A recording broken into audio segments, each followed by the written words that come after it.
All right, good afternoon and welcome staff at Five Keys Charter School.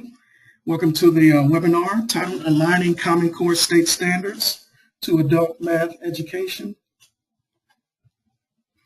We're going to spend this time just getting ready to talk about what it takes to align adult math education to the Common Core standards for mathematics. I'm really excited. We've worked hard at getting this webinar together. So with no further ado, we're going to go ahead and get started.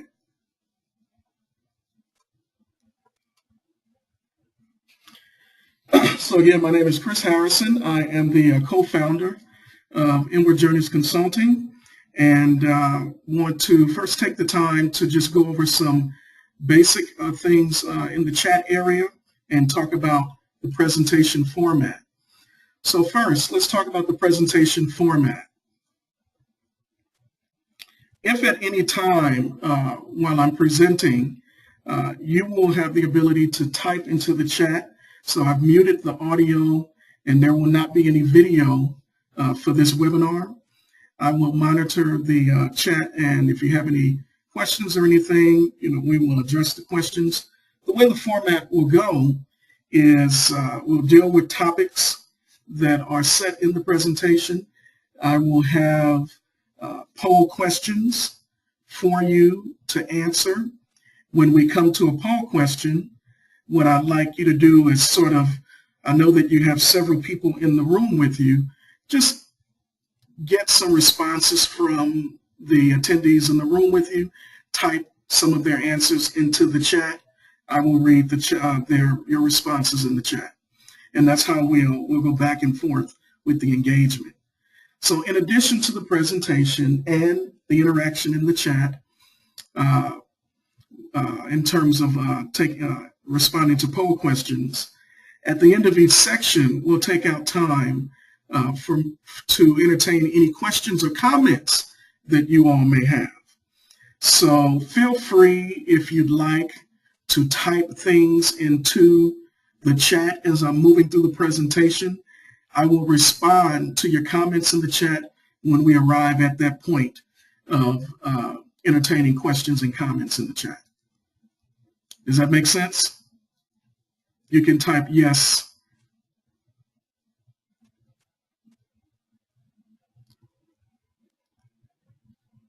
If what I've explained so far makes sense, can you just type yes into the chat?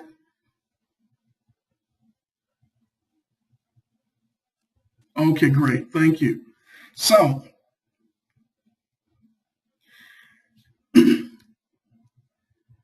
let's go ahead and get started.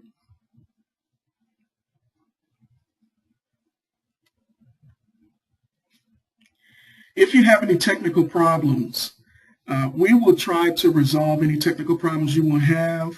You can type some things or anything that you're dealing with into the chat, and I will let you know if we're not able to resolve it.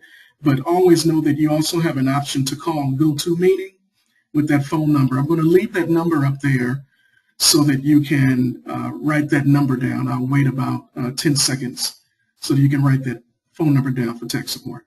Okay, very well. Thank you. Great.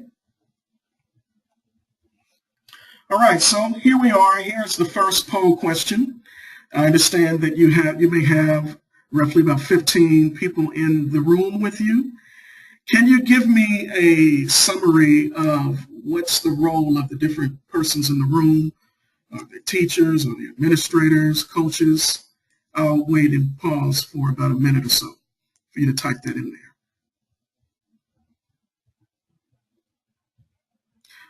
All right, looks like Jezebel has arrived.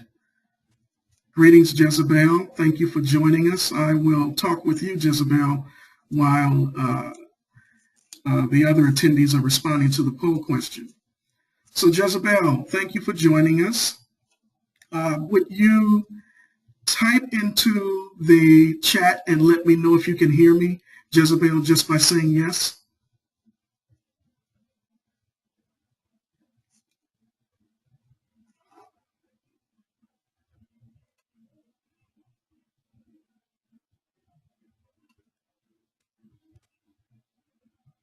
All right, one more time. Let's see. I'm going to type something in here for Jezebel. Let's see. Jezebel, can you hear me? If you can, type yes. Jezebel, if you can hear me, type yes into the chat.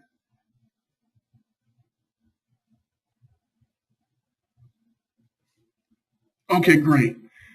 All right, very well. Excellent, excellent. All right, so I got a response so far from one group, and the poll question is, what is your role?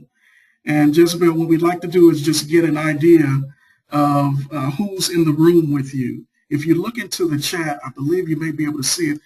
We're in one location in San Francisco. We have 3 administrators and 11 teachers.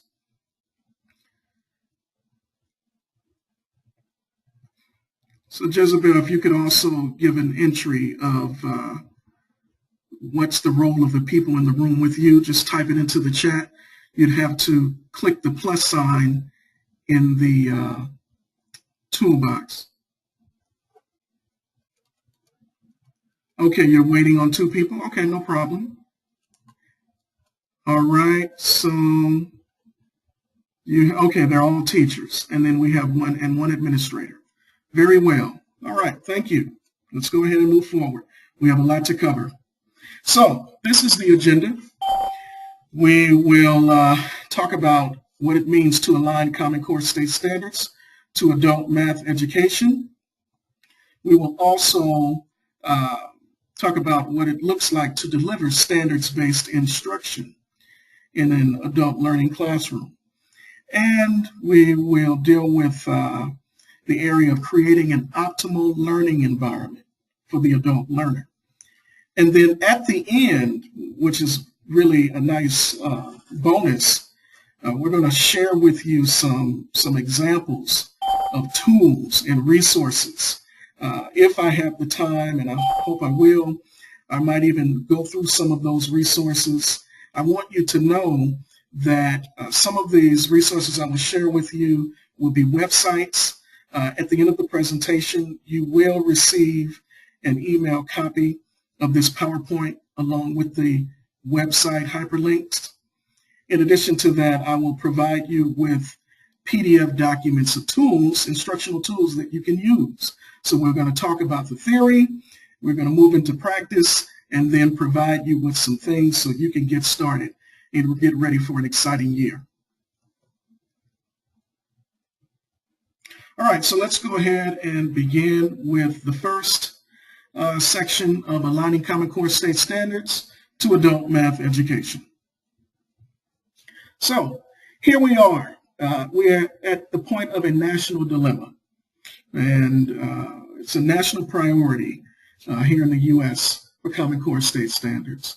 And the reason is because we got to get these adults and young people ready for global competition that is out there. The employers have told us that there's a skills mismatch there's a gap between the skills that are needed by the workers and the skills that they're bringing here into the workforce in this information age that we're in.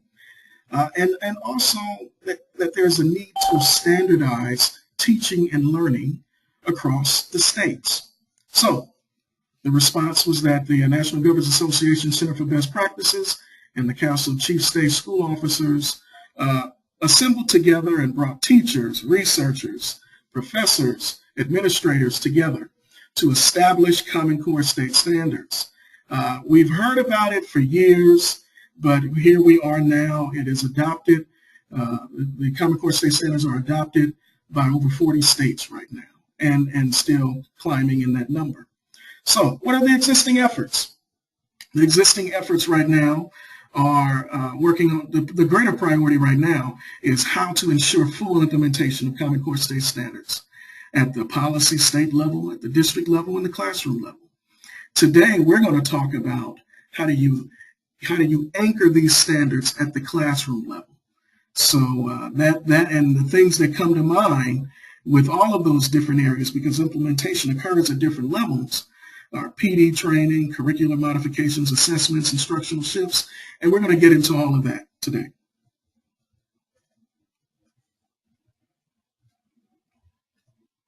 So, the goal of Common Core State Standards is to prepare the workforce and get them ready, what we call college and career ready for the demands of the workplace.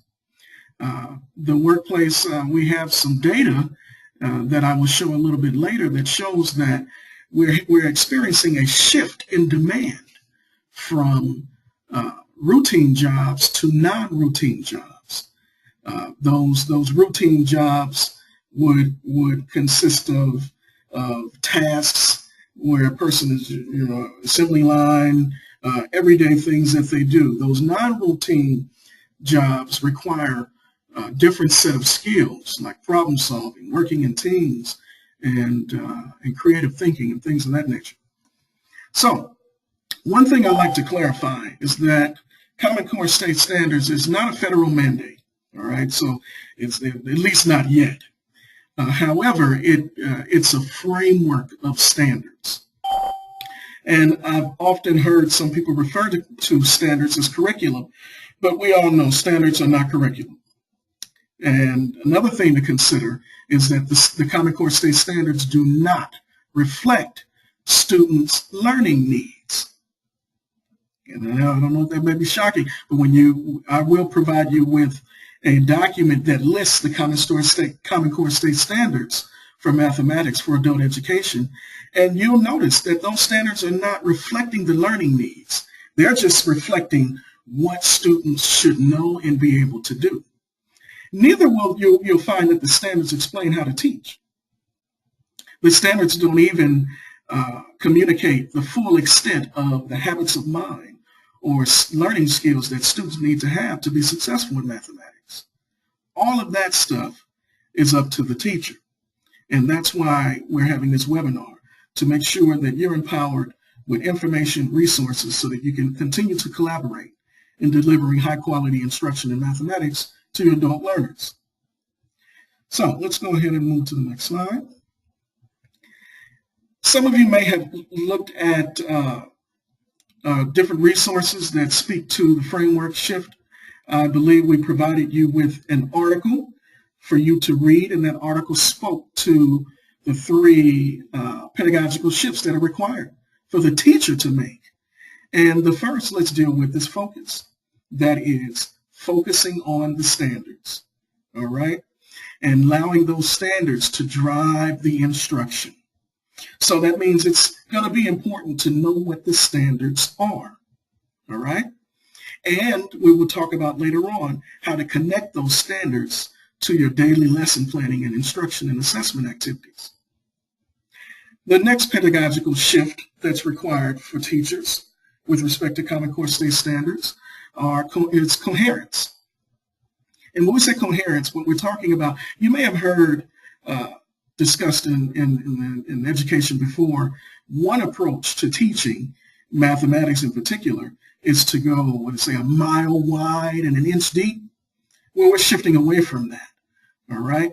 We're shifting now to go deeper and to reverse that, to cover fewer topics, but to go deeper and make sure that as there's a progression in the content, there is connection.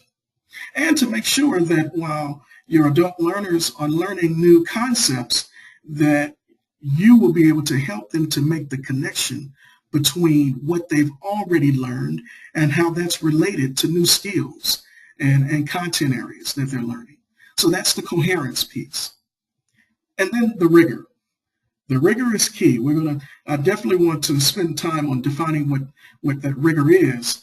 But when we talk about rigor in mathematics, we're basically talking about making the learning challenging, pushing the learner to think about mathematics more than likely in ways that they haven't thought about it before.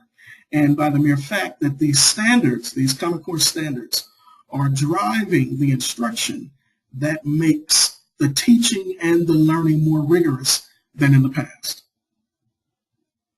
So I got another poll question for you. And again, what you do is you just type your answers in the section where it says type text message. Give me about maybe 2 or 3 answers, examples of how you would answer this question. How do adults learn best based on your experience? I'll pause and wait for about 30 seconds.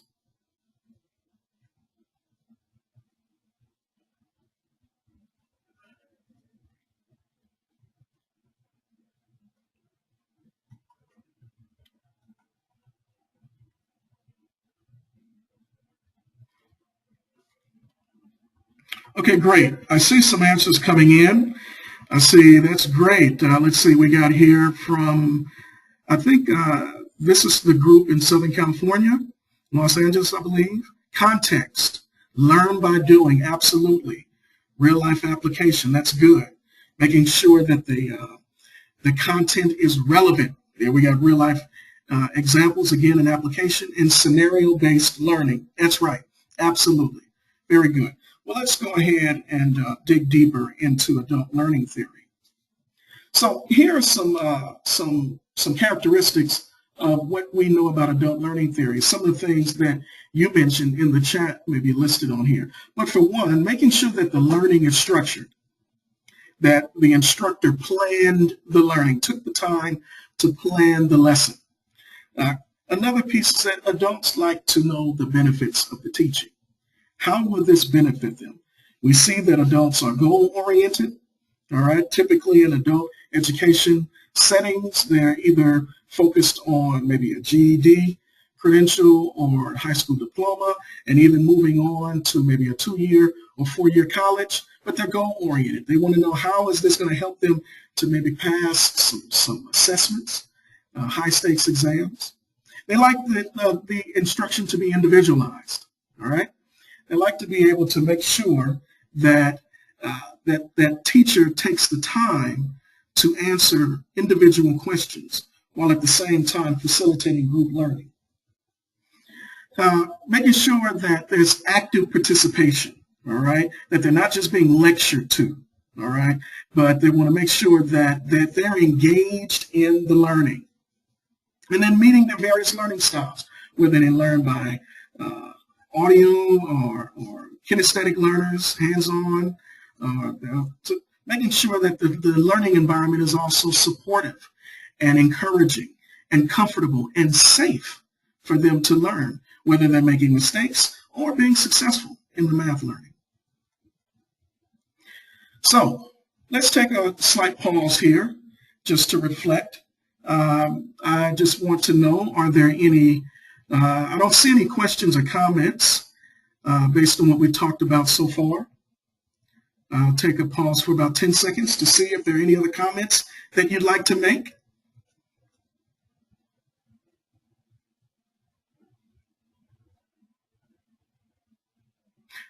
Okay, great. We'll just keep on moving forward. Let's move into section 2. Now let's talk and turn our attention to how to deliver standards-based instruction. And, we're building the framework here. And so it's going to be really important that the teacher is empowered to learn how to think as an educator and leverage what they already know in relation to Common Core state standards. So developing that framework, understanding what the standards are, connecting it to what you know about adult learning theory, what you know about good teaching strategies, and what you know about the students is important. Then you pull that together, and then organically your instruction and your curriculum planning emerges where it's learner-centered. So now, we talked earlier about rigorous learning, and I wanted to come back to bring your attention back to that. So when the lesson, a math lesson, is challenging, it should invoke interest. It should incite the learner, all right? It should require the full use of their abilities, all right? Not only mathematical problem-solving skills, but communication skills, critical thinking skills, working in teams. And we see here it says it requires great physical or mental effort. So when it's challenging, that's what it means. And another piece in here, we'll come back to that, is around comprehension. Reading comprehension is very key to math instruction, and I'll speak more to that a little bit later. But remember, rigor was one of the 3 shifts for Common Core State Standards, one of the 3 instructional shifts. So what do we mean when we say rigor? Well, one thing is that it means to adhere to strict rules and procedures. And that is in respect to problem solving, doing things the way the teacher has taught them. Also, having patience and effort and skill. Requiring, now when it's rigorous, when the learning and the instruction is rigorous, it should require the student to exert a little more thought than usual. And the work should seem a little exacting on them, demanding on them to think about the math and how it relates in context, and to, especially when they're working in groups, to push one another's thinking, for the instructor to push the thinking and communicate, okay, you may have gotten the answer correct, but why is it correct? Can you justify and defend it? Now that pushes the learner a little bit more. So just making sure that when it's rigorous, you're kind of covering all of these areas. So someone say a picture is worth 1,000 words, or something like that. We want to acknowledge the old paradigm of adult education that will not work. I have taught in adult education classes even in your neck of the woods in Contra Costa and in some other places in the Bay Area. And despite some of the advantages of adult ed, there are some criticisms. The teacher can no longer say, I don't know what I'm doing. That's not going to fly. When you have the learners in front of you and they got goals and dreams, and they're looking to get themselves ready so they can take care of their families. Some of them are, coming out of the jails and re-entering the lives of their children and their significant others. They don't want to hear that you don't know. When they come in and there is a lesson, you should at least know how to explain the topics. Now, of course, when they get into asking questions, sometimes they may ask questions that go beyond the lesson, and that's understandable if you don't know the answer. But you can get back. You can just let them know you'll get back to them. And we want to make sure that you stray away from that case where the person is just sitting with their feet on the table. After they come in, pass a few worksheets out, let them know, okay, you can go over there to that computer when you're ready. I got some binders over there. There's some content, some booklets over there. You just go ahead and get started. You know what to do. Let me know if you have any questions. You see the way that gentleman is looking? That's how the adult learners will look. So this old paradigm will not work. The new paradigm, out with the old, in with the new. This is what it should look like. We should see the teacher as a coach at the board. We should see adult learners raising their hands, asking questions. We should see students sitting down at the table and working together, asking questions, solving problems, making connections. This is the type of engagement that we should see going on when we're dealing with standards-based instruction in math. So let's see, I got another poll question for you. Why do some adult learners struggle with math? Based on your experiences, go ahead and type your answers into the chat and I'll read them aloud. Why do some of the adult learners struggle with mathematics?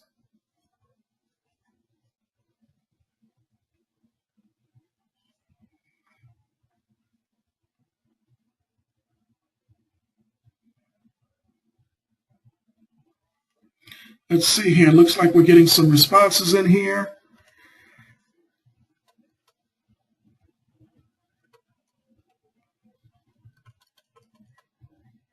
Aha, lack of prior knowledge. Absolutely. That is definitely a reason for some of the learners to find math challenging, whether they had some holes from middle school or high school or in their earlier years. I see another, it says, they lack the confidence. They don't think they don't perceive themselves as a solid problem solver. Maybe they had some foul learning experiences in the classroom. We have to face some of the realities. In some of the school settings, sometimes, especially in secondary school settings, sometimes teachers are challenged with classroom management. And when a teacher is challenged with classroom management, the learning environment will not be optimized. Let's see, giant gaps in learning. Yeah, I see that. Lack of basic concepts. That's right, Efren. Basic concepts are key. They're foundational. It's a reading, writing, and arithmetic, and focusing on algebra and geometry. And a lot of students lack just basic problem-solving skills: addition, subtraction, multiplication, and division. And also, students struggle with word problems and reading comprehension. Lack of basic foundation, lack of patience, and self-esteem. These are all great comments. Let me go ahead and move to the next slide here. So now that we have talked a little bit about some of the challenges that adult learners have with respect to mathematics, look at the process skills for 8 standards for mathematical practice. And we're going to kind of take them one by one. The learner has to have the skill of problem solving. What that means is it's going to require the teacher to make the time to examine their work. Don't just ask them if they got the answer right. Problem solving is not just about the answer. It's also about how you organize, how one organizes one's thoughts and communicates the steps, the sequence of problem solving steps in an order that makes sense and it's clear. And then reasoning. Reasoning is key.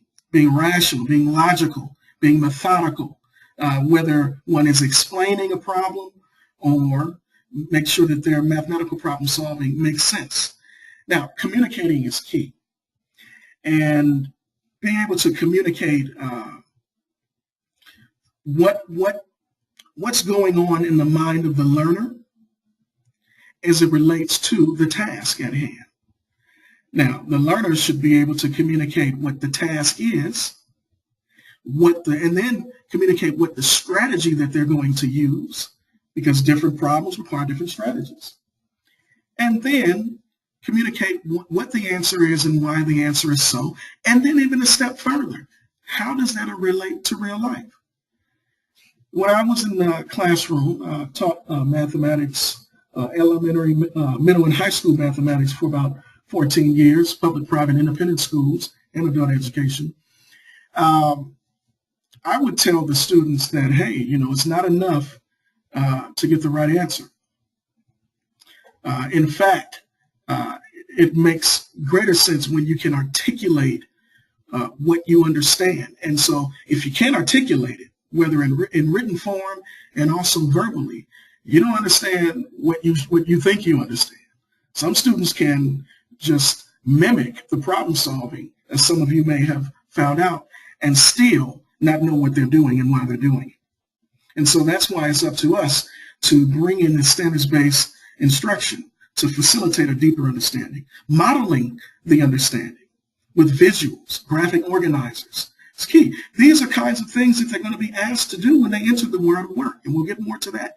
Being predictive, knowing how to analyze data and then make predictions when you're dealing with graphs or statistics, and then having a mind to be investigative, right? If you're dealing with a word problem, breaking that word problem down. Literacy skills are key. And we have to help the students, especially like we said earlier, there may be some learning gaps. Maybe the previous teachers didn't teach them how to read mathematics problems, word problems. You don't read it like you're reading a novel. You don't just keep reading the sentence after sentence. It's technical reading. And so you might have to read 1 or 2 sentences, then pause and think about it and ask yourself, what does this mean? So that's, so being metacognitive, and asking oneself questions. Those are the practices that are required. Making connections between what they know, what they learned in the past, what they know now, and then what they want to know. We want to make sure that we encourage these learners to ask questions And that's going to require teachers to be comfortable with them asking questions in the classroom and then justifying, proving their answers. So standards-based instruction defined. Key elements of standards-based teaching include teaching with technology, educational technology, differentiating instruction, and we're going to talk about what that looks like, facilitating what we sometimes refer to as complex group instruction or cooperative learning in the classroom among peers, making sure that the classrooms are student-centered and that the instructor is not just sitting up there talking about what they enjoy the most about a particular math topic or skill, but keeping the student in mind. Incidentally, we don't want to discourage the instructor from bringing in enthusiasm about the learning. That's key, but we want to make sure you have a balance here. And facilitating high-level discourse. High-level discourse. And when you get, and high-level discourse is really centered around asking, guiding questions, facilitating discussion. It should be, I would say the only time it should be quiet in that math room is if there's some kind of test going on. Other than that, either the teacher is talking, the students are talking to each other. It would, if an administrator walks in that room, things should be popping, all right? And then employing the use of guided discovery and problem-based instructional techniques to facilitate a deeper learning in the student. So what does standards-based instruction look like? Yes, it is true that there are a lot of different ways to teach and to deliver the math instruction to the students, but we cannot negate the importance of direct instruction. Now, I would caution, you want to make sure, and we'll get into this a little later about how to diversify the learning experience, in terms of allocating your time from instruction and activity and high-level questions. In my experience, I have always tried to stay away from lecturing for no more than maybe 15 minutes straight. And then after that, then having a shift of some sort. Could be moving into an instructional video. It could be a hands-on activity, but really stay away from lecturing for a long period of time. Project-based learning, hands-on learning. There are some short-term projects that can be completed within the time of the lesson. And sometimes some of those projects may have to carry over into other dates. Now, remember, when they move out, when these learners move out into the world of work, their supervisors are going to ask them to complete projects. So don't let them tell you, the learners tell you, hey, I'm not in high school anymore. Why are we doing projects? You let them know, hey, we're helping you to develop the skills that you're going to need when you get into those jobs. The lowest level of mathematics is problem solving. The higher level of mathematics, the highest level, is the application. It is mathematics in context. It is those skills that come as a result of developing your math skills. For example, when you're solving equations, when you're simplifying exponents, when you're writing proofs, you're really learning, you're really developing other skills like the ability to organize, the ability to think strategically, the ability to plan. I'm telling you, and you all know, if there's anything that is lacking these days, is planners. We help them to understand how planning is directly related to mathematics.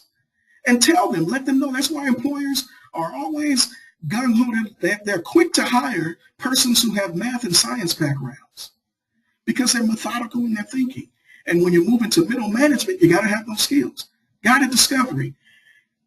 Moving around in the classroom, or whether you're up in the front, and asking leading questions, probing questions, follow-up questions.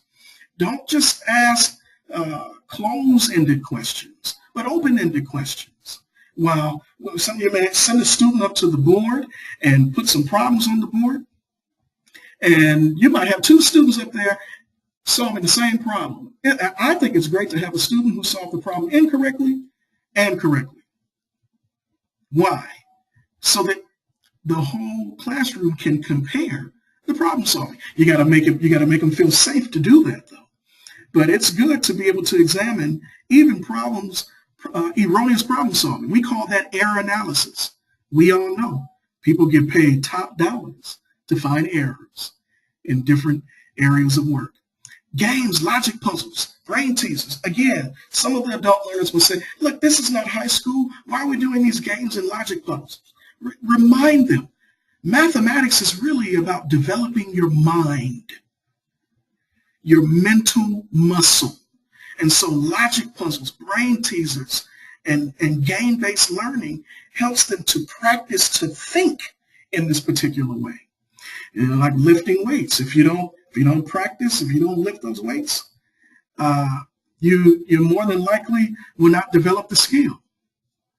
So I got a question here. Would you say that all these methods of learning are equally important, or can they be prioritized? All of these pedagogical techniques are important. They come in at different times and for different purposes.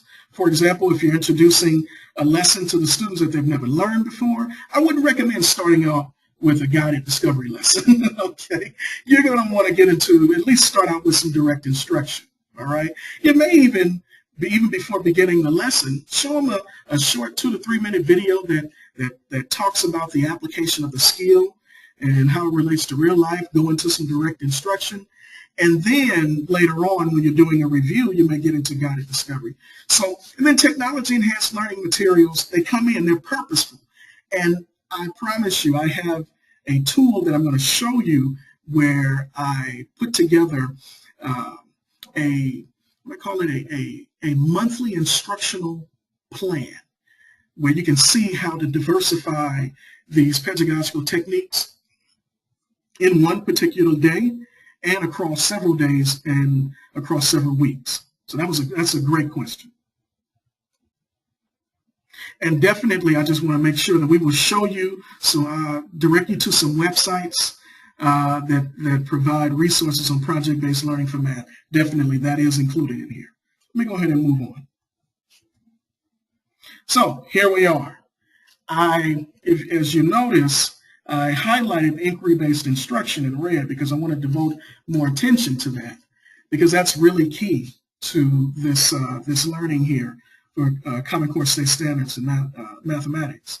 So, inquiry-based learning, what is it? It's the process of facilitating the learner's actions, of digging deeper to strengthen their critical thinking, to deepen their understanding about what it is that they're learning, and to promote a spirit of exploration.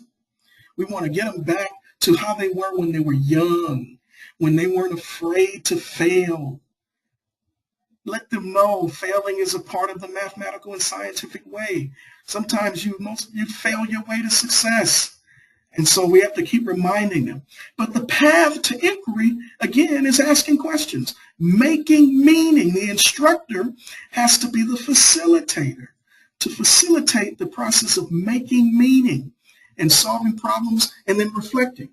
And reflecting on what was learned, what were the goals, what are the strategies, how is that related, tying it all together. Yes, in the beginning, it may sound as if it's all disconnected, but it is connected. And we're going to get into how to connect these paths to inquiry. So here's a nice graphic, if you will, a graphic organizer. Something you can use. You can put it on the board. You can even project it on the screen if you have a laptop and connect it to a projector. Building mathematical literacy through inquiry-based learning. After delivering a short lesson, ask students and facilitate it like popcorn style, brainstorm. This is what I saw you doing. And you're recording those comments. This is what I heard. Now, I didn't see this. And I didn't hear this. And what you're doing is you're getting them comfortable about participating, having discourse around mathematics, about not just about the content, but also about how they're learning. What did they see? What did they hear? Getting them to articulate that and and then writing that stuff on the board so everyone can see it. Remember, the teacher is the facilitator, helping the adults to discover their natural genius in mathematics. So let's move on to the connection between inquiry-based learning and building metacognition through reflection. So there are three phases of metacognition. And metacognition is a heavy term, but you may hear people say, think about your thinking. Yes, but what does that mean? Well, there are three phases. When a learner is being metacognitive, he or she is able to articulate what they know. How are they doing? What are their strengths? That's all self-awareness. What are the areas that they need help in? And then moving to the next step of articulating an awareness of the task at hand. Do you know you can give a student a problem to solve, and then you ask them, okay, well, what are you supposed to do? And they say, I don't know. And when that happens, then you're going to have to think out loud in front of them or one-on-one. Okay, well, let's examine this question and think about what it means. Remember, if they had some holes in their math learning, they hadn't developed those processes, those 8 standards of practice. You got to help them develop that. Awareness of the task. Where are they going? Not just in the problem solving, but remember, coherence. The content is going to be developing over time, right? So helping to articulate that. And you can articulate that in your lesson plan. You can articulate that in your syllabus, okay? I don't know if some of you have syllabi, but I strongly recommend that. And I do have a sample syllabus that you can use and to make sure that the learners are empowered so they know where they are and where they're going. And then executive control. The executive control is when they bring it all together. I know what I know. I know what I don't know. I'm aware of what the task is.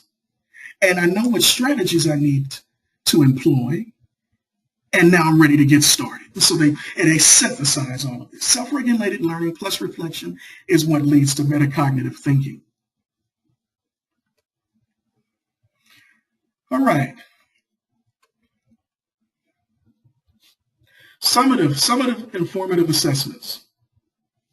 Now, the key thing about the Common Core State Standards is right now, yes, they're working on implementing the Common Core State Standards, but you got a lot of companies who are working on releasing some formative assessments. And we're familiar with summative assessments, which seek to give the learner an opportunity to communicate what she or he has learned over time, right? Quizzes and tests of that nature. But formative assessments go a step further, right? They allow the learner to be a little more conceptual, right? To be a little more explanatory. And so the long-term projects come into play. Math journals, journal writing, right? That helps to facilitate inquiry. All right. Informal check-ins when you're moving around the classroom and they're solving problems. Maybe they're independently solving them. Maybe they're working in teams of 3 or 4, and you walk around and you listen. And you might even have a clipboard with you, and you might make a few notes. You know what? I heard Sharon say this. That's great. You might even tell Sharon, in a few minutes, I'd like you to share what you just said. Yes, absolutely. I'm just kind of interrupting. I will definitely explain what journal writing means. We're coming to that. But I'll just say this in a nutshell. The purpose of journal writing in mathematics is to facilitate the connection between reading, writing, and thinking critically in the context of mathematics problem solving.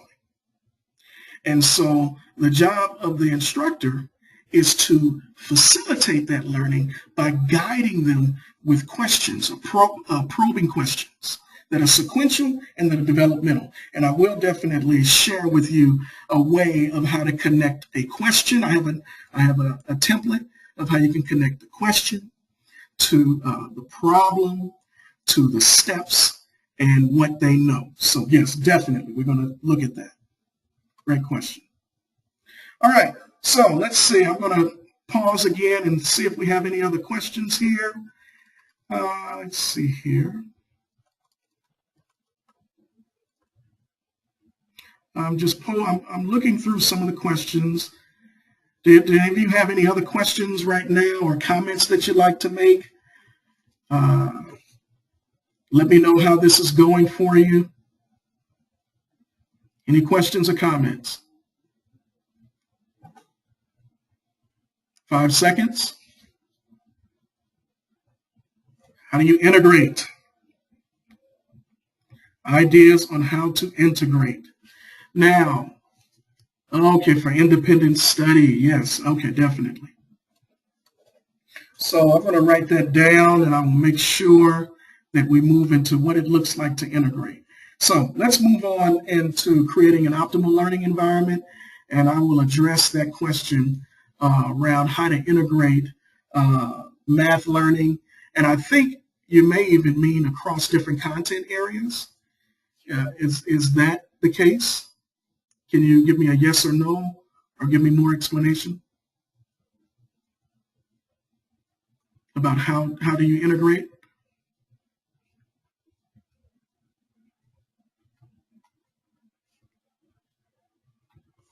Let's see here. Yes, all right. Teaching math through independent study. Yes, okay, definitely. All right, so let's move into that. Key features of a standards-based math classroom. In the classroom, you want to make sure that the learning is centered. All right, it's safe. It's a safe place for them to make mistakes, for them to demonstrate their strength in their problem solving, for them to demonstrate their creativity. Sometimes you may communicate a sequence of steps, and then they may discover that there's another way to do that. So making sure that there's space for them to think creatively. And then independent and collaborative learning, accommodating differences in learning styles. I got a comment here about a series of packets that allow them to earn credit, but are not necessarily creative. Definitely. So let's deal with that right now in the area of independent and collaborative learning. There are times when you can generate a packet, if you will, for independent work, and that packet usually is given after you've already delivered the instruction and you've scaffolded, if you will, the learner, so where they have the content, and that independent packet is for extended learning. Some cases when you generate a packet, you can annotate the packet. You can annotate problems and connect them to the standards. You maybe write the standard on there. You may even connect it to one of the 8 process skills around maybe justifying or proving. And then learning styles, accommodating difference in learning styles. Some of the learners are auditory learners. Some of them, they want the hands-on approach. Some of them, you want to be independent in their problem solving. You want to facilitate, you want to guide them in yes, recognizing where their strengths are if they're an independent learner, but also helping them to learn how to solve problems as a team, because that's what's in demand. That's what they're going to need to know when they enter into the world of work. Yes, they need to be able to solve those problems on their own to pass the test, but you're not just teaching them to just pass the test. You're also helping them to develop the skills they need for the world of work. I see a comment here. Sometimes the packets are the first introduction to the concepts because of the jail environment. If that is the case, if the packet will be the first introduction, you want to make sure that we don't allow the packet to play the role of teacher.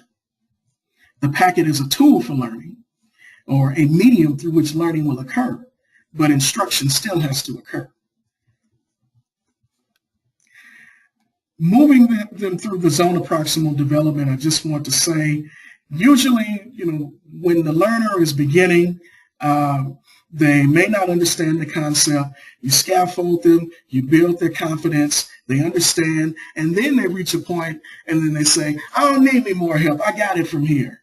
Yes, we understand they get excited about being independent, And then, but you want them to move to a point to where they're not in the extreme of being an independent problem solver, but they operate in executive control, where they seek support when they need it.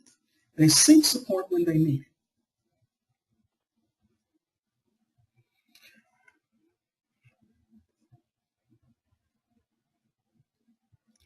All right, so why pedagogical scaffolds are important. It's important to plan the progression of the task over time. That helps them to know where they are and where they're going. Another way of scaffolding is clarifying the steps and the procedures. Even if you have a packet, you got to get them out of that packet. And packets are restrictive in problem solving. You don't have a lot of space where you can show your work a lot of times. So the problem may be on the packet, but you want to get them to move from the packet to space where they can show their work and solve problems. All right. So the packet may just communicate what the task is at hand. But again, you want to move them away from the packet, and the teacher has to be the facilitator of the learning. Now, purposeful instructional intervention is good during independent problem solving. Let's say you have someone, they're working on their independent packet, and you're walking around, you're looking at their problem solving, and you say, oh, okay, I see this as a mistake in one of the problems. You ask them, can you explain to me how you arrived at that? Don't tell them it's wrong. Just ask them to explain it. And then you guide them, see if you can guide them towards finding their own error. That's empowering. The instruction should be empowering, right? The teacher should be a resource just as much as other tools that are out there. And then contextualizing the learning so that it fosters the development of math literacy, all right? I'll say more about that in a little while. Let me move here about why math is important. So mathematics is important because you want the adult learners to learn how to be problem solvers. And a lot of times you may have to take the math that they're learning and then connect it, just right off the cuff to something in real life. Let me see if I can think of an example. Let's take an equation, a simple equation. It could be an equation like 2 times x plus 7 equals 10 or something like that. You deal with the variable. You let them know that, hey, you see how you can change this variable x and it can change the solution? All right? Where it's like an input-output system. One's life is the same way. Now you might get their attention. Equations are like function machines, and so is one's life. Depending on what you put in will determine what comes out. So you ask them, did you study last night? Okay. Are you taking care of yourself? Are you making good decisions about who you spend your time with? I see you keep coming in here 30 minutes late. So you kind of have those kinds of conversations in a respectful and humorous way, but you're helping them to see the connection, taking them beyond just the math skill to think about the application. Being a planner, being resourceful, right? Yes, there may be limitations in terms of limited laptops that you may have for students to use in the classroom. However, the instructor can use a laptop as an instructional aid as well and project the information on there. You might even allow the learner to come and manipulate the laptop. Even if there's a will, there's a way, all right? And being systematic in their thinking and their problem solving and how they communicate and being strategic. All right, let's move to heterogeneous grouping for collaborative learning. Just want to recognize here that when we're talking about heterogeneous grouping, we're talking about diversity. Recognizing and valuing the various learning skills that the adult learners bring into the classroom, the different learning habits. Some students are more auditory, some students may have better study skills than others. Help them to share. The instructor doesn't have to take on the 100% of the responsibility of facilitating the learning. You can share some of that instructional responsibility with the students in the classroom. Find out what their interests are, especially on the first day. Pass out a note card or something and ask them their questions that have nothing to do with math. You know, what kind of food do they like? What kind of, what's their favorite movie or a song or something? And then what you got to do is when you got to go and study those note cards, and then start thinking about how you can adjust and align the instruction to their interests. Right? So, and this requires practice. You know, considering their perspectives. You know, maybe talking about at the beginning of class what's current events, and then thinking about how they're tying that into mathematics. Providing entryways into the curriculum and the content are key. All right, so we got another question here. Why is it important to differentiate instruction? Why is it important to differentiate instruction? So just put a couple of comments in there. I'm going to look at some questions in the chat.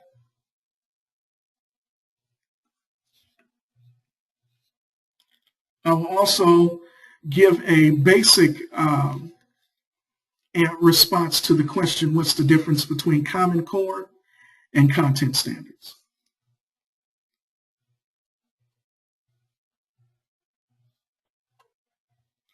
All right, why is it important to differentiate instruction? Got a few comments coming in here. Yes, adult learners come in with various skills. Anything else? What we got here? To meet the student's needs. That's right. That's right.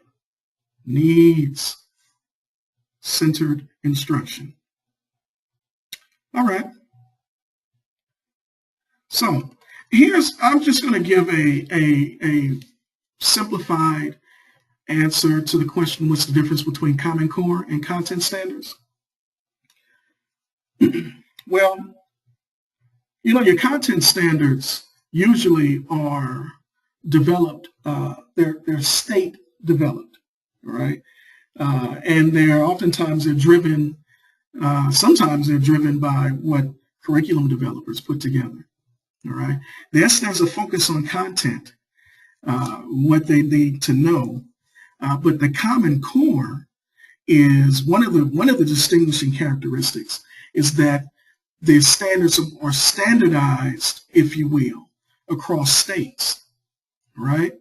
Another distinguishing characteristic is the focus on process skills, going beyond just communicating what the learning topics, math topics are, but connecting that to the process skills, all right? So Common Core does a really good job at doing that. In some cases, some states have done that. Now, mind you, some states were probably in more aligned to Common Core than other states, right? Depending on where they started and what was driving their instruction. So we keep that in mind. All right, so let's move on here. Ways to differentiate the learning. You can differentiate the learning by appealing to different learning styles. You can differentiate the learning in terms of how you deliver the instruction. And in the previous slide, we talked about different ways of teaching, whether it's Socratic method, direct instruction, guided instruction, educational technology, team teaching, or what have you. I understand that some of you may be interested in team teaching as well. Multiple assessments, different entryways for them to demonstrate their learning, not just the standard multiple choice tests, but projects. We mentioned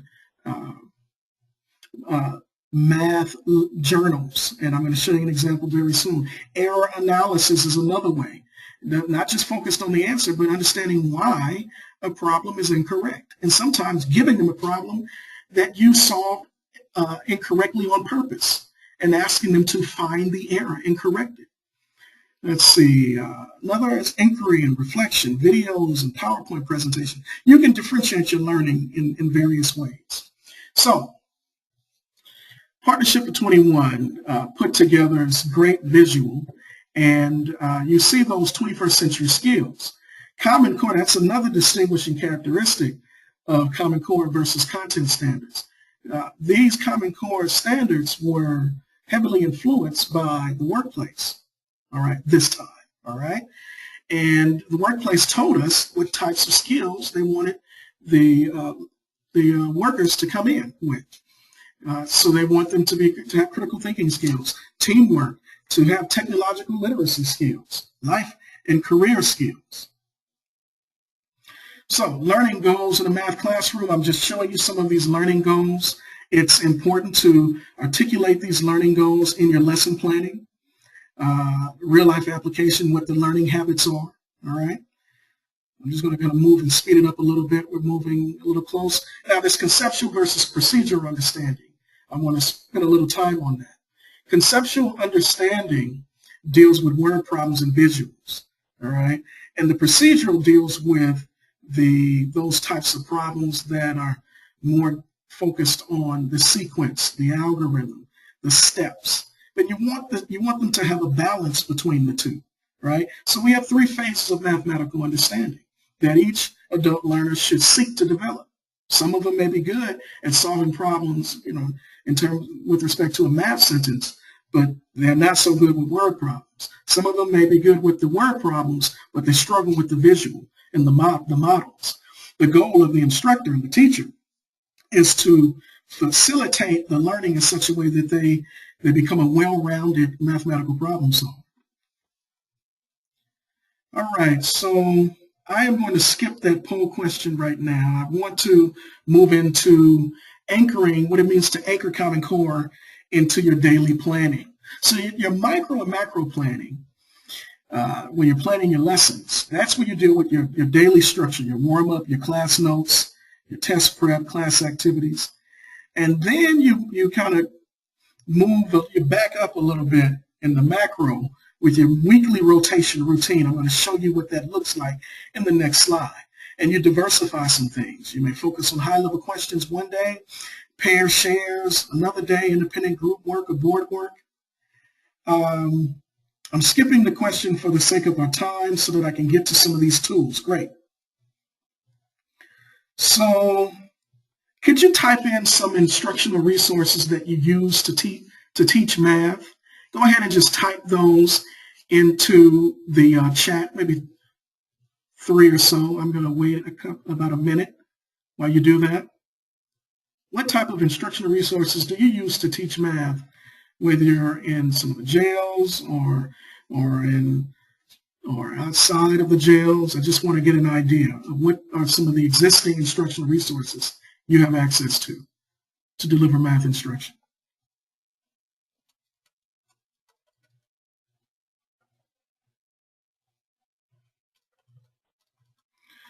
Okay, graphic organizers, okay, great, manipulatives, packets, test prep, examples on the board. Okay, very good. Well, let's take a look at some other tools that you can add to your toolkit.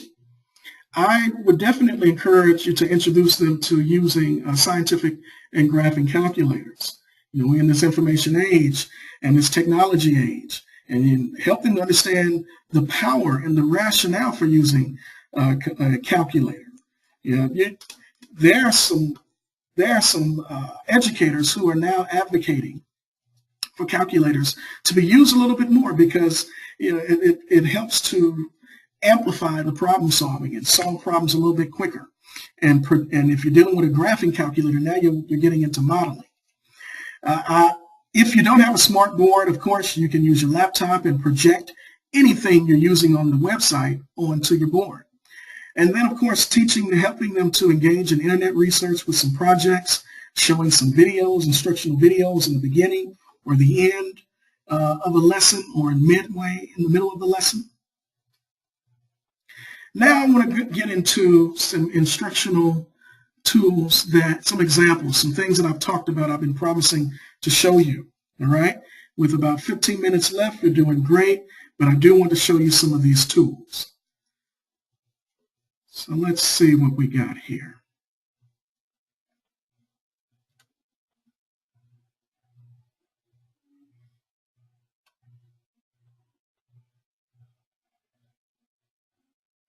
First, I'm going to start with the instructional planner.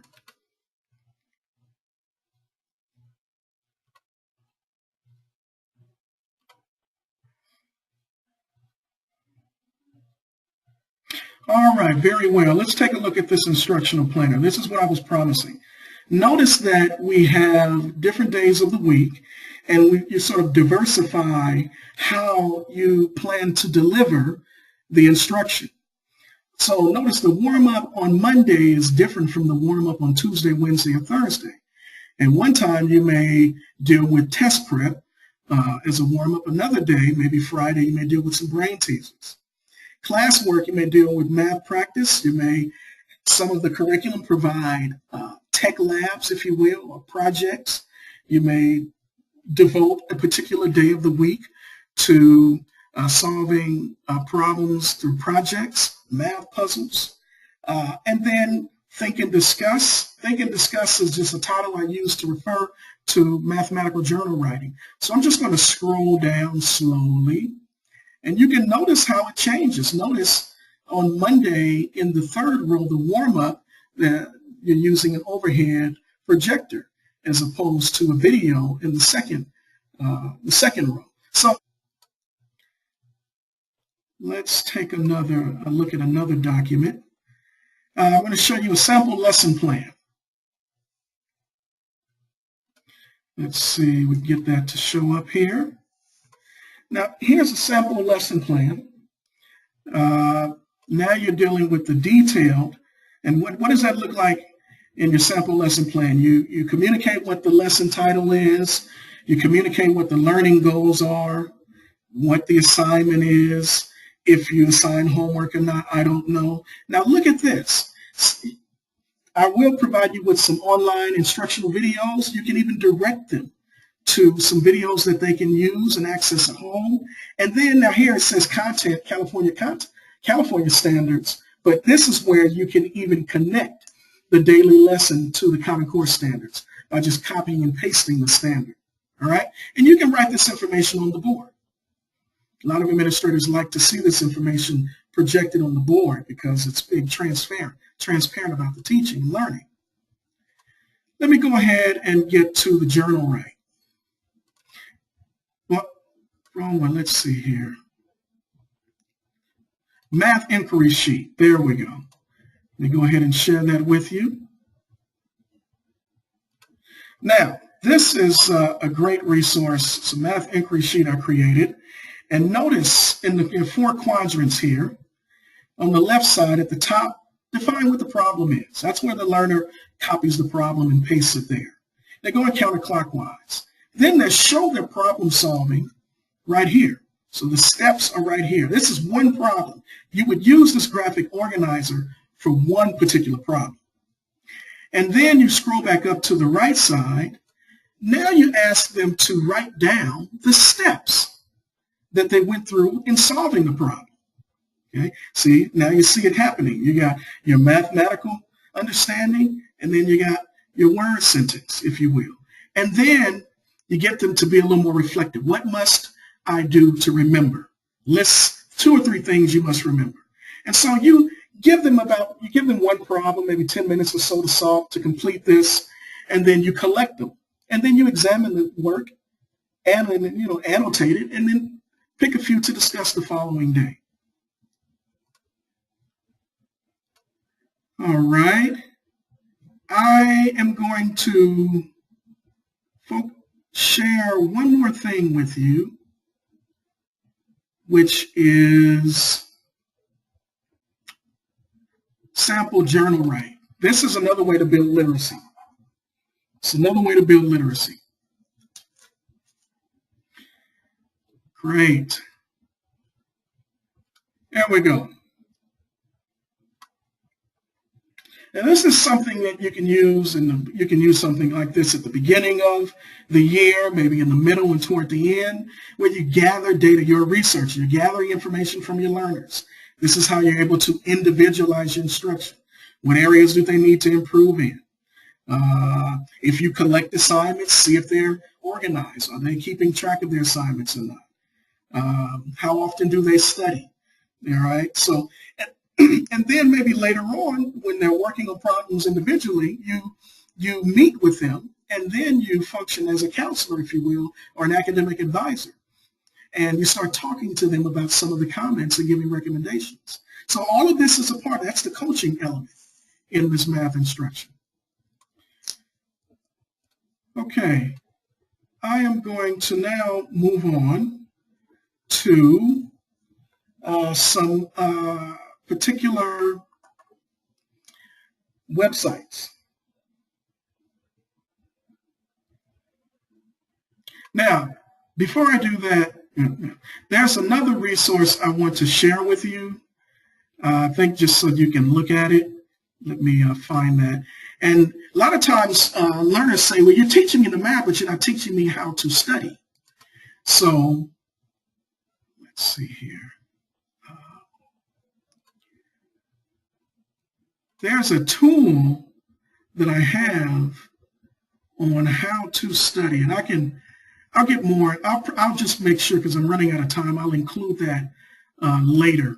But I do want to show you some things on the internet. So let me go ahead and get that going. Let's take a look at this particular resource. All right. So I've used this in the past. It is a resource that is recommended for secondary education, of course, but it's great because it deals with the content that you need to deliver to your adult learners. So let's take a look. I'm going to go over here and click on Algebra and choose Algebra 1. And let's see if we get it to change for you. Now, I'm going to go to Lab Resources and click Chapter 1. So one thing I want to show you, the neat thing about this instructional resource is it has a graphing calculator that you can project. Even if you don't have the budget for the calculators right now, that doesn't mean you can't still teach them how to use and generate a graph and interpret it. And the way that works is, I think you just type in, let's say, 2 times x plus, let's say, 3. Now I'm going to see if this works. Look at that. Linear graph. So you can definitely facilitate some discussion here around slope and y-intercept, x-intercept, and things of that nature. So that's a great piece. And then I want to show you another tool. Let's see here. I'm going to go to Chapter 5. Yeah, this is great. I think it's the algebra tiles. I don't know if any of you have seen this before, but this is where you introduce them to how to model an equation. Now, the great thing about this is you can create your own equation, or you can solve a given equation. So I'm going to select this right here. Well, it gives me the equation x plus 2 equals 4. Now, we got our tiles over here, and we got the rectangular bar. Those of you who are familiar, you got the rectangular bar that represents x, and then the smaller, like square, represents 1. Now, the neat thing about this is, like you tell them in solving equations, whatever you do to one side, you do to the other side. So we're going to add a negative here and add a negative here. And if we do that to one side of the equation, you do that to the other side. And while you're teaching this, you're talking to them, and then you give them a chance. Now, notice how this has changed. We got x equals 2 as the solution. Let's see if it's correct. Check the solution. Well done. Immediate feedback. Then you can select new equation. You can choose it for 2-step equations. Look at that. Variables on both sides. So this is a great instructional resource for modeling that I know a lot of teachers are not familiar with. All right, so I'm going to go ahead and close that. And let's see, there's one more that I'd like to share.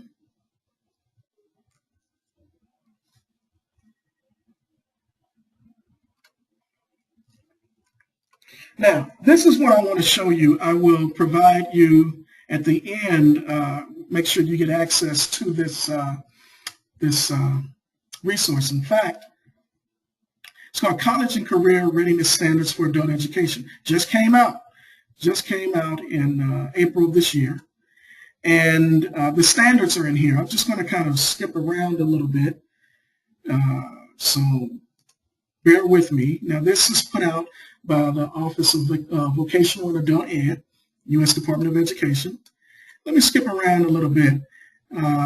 Make that a little bigger so you can see it. So you got the contents there, key shifts in the standards. It has the standards themselves. I'm going to move through it. So I'm moving fast because I want you to notice the value of this resource. So we're in math, right? We're in reading, and I'm jumping to math. Bear with me, you all. Almost there. There's results. Key shifts for mathematics. So it goes into talking about the shifts. And then look at this right here. I'm going to make this a little bigger. So you got Common Core standards for the domains. And look at this. It gives you a nice way to read the notation.